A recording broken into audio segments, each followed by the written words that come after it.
भगवान शिव की पूजा करने वाला मनुष्य बन जाता है। इस श्राप का भागीदार हिंदू धर्म में भगवान शिव को प्रमुख देवता के रूप में पूजा जाता है। भगवान शिव के पशुपतिनाथ, विश्वनाथ, शंकर जैसे अनेक नाम हैं। महादेव को दया और करुणा के लिए जाना जाता है। शिव का एक नाम भोलेनाथ भी है क्योंकि शिवशंकर का स्वभाव बड़ा ही भोला है और वे भक्तों की पुकार जल्दी सुनते हैं। यूं तो भगवान शिव की पूजा करने से उनकी कृपा बनी रहती है और सभी कष्ट दूर होते हैं, परंतु शिव की पूजा से विशेष श्राप भी भोगने पड़ते हैं। मित्रों, इस वीडियो में कही गई बात की सच्चाई का हमें कोई प्रमाण नहीं है, इसलिए हम इसका समर्थन नहीं कर सकते। नमस्कार मित्रों, स्वागत है आप सभी का एक बार फिर हमारे रहस्य चैनल पर। मित्रों, एक कथा के अनुसार आपको बता दें कि भगवान शिव को दक्ष ने श्राप दिया था कि जो भी शिव जी की उपासना करेगा वो शास्त्रों के विरुद्ध होगा। पौराणिक कथा के अनुसार एक बार सृष्टि के कल्याण के लिए एक बार दक्ष ने विशाल यज्ञ कराया। भृगु इसके मुख्य पुरोहित थे। सभी देवता ब्रह्मा, विष्णु और महेश उसमें पधारे। जब दक्ष आए तो सबने उठकर अभिवादन किया। ब्रह्मा और भोलेनाथ नहीं उठे। इससे दक्ष को बड़ा अपमान महसूस हुआ। ब्रह्मा उनके पिता थे, इसलिए उनका नहीं उठना तो दक्ष ने मान लिया, लेकिन शिवजी तो उनके दामाद थे।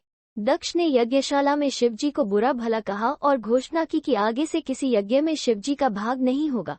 इस पर शिवगण नंदी बहुत क्रोधित हुए। नंदी ने दक्ष को शाप दिया कि जिस मुख से उन्होंने महादेव का अपमान किया वो बकरे का हो जाएगा। दक्ष के सहयोगियों को भोजन के लिए भीख पर आश्रित होना पड़ेगा। भृगु दक्ष के सहयोगी और यज्ञ के पुरोहित थे। उन्होंने भी शाप दिया कि शिव भक्त शास्त्रों के विरुद्ध कार्य करने वाले पाखंड और सुरापानी अर्थात शराबी हो जाएं। महादेव यज्ञ में इस तरह के व्यवहार और एक दूसरे को शाप देता देखकर खिन्न हो गए और बिना किसी को कुछ कहे वहां से चले गए। दक्ष के इस श्राप से शिवगण नंदी भी क्रोधित हो गए और उन्होंने कहा कि जिस मुख ने महादेव का अपमान किया वो बकरे का हो जाएगा। इतना ही नहीं, दक्ष के सहयोगियों को भोजन के लिए भीख मिलेगा।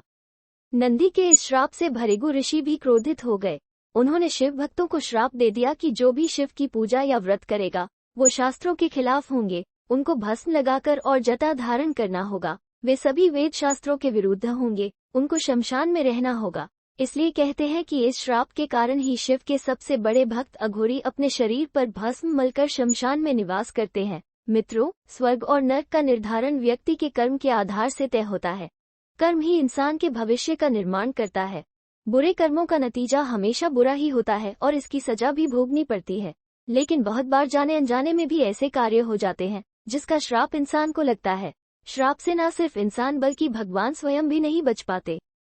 इस बात का उल्लेख ग्रंथ पुराणों में मिलता है, लेकिन जाने अनजाने में हुए अनैतिक कार्य के लिए लगे श्राप से पूजा पाठ कर मुक्ति पा सकते हैं। मित्रों, यदि आप सभी को हमारे द्वारा इस वीडियो के माध्यम से दी गई जानकारी पसंद आई है तो हमारे रहस्य चैनल को लाइक, शेयर और सब्सक्राइब करें। आपको हमारी ये वीडियो कैसी लगी हमें कमेंट करके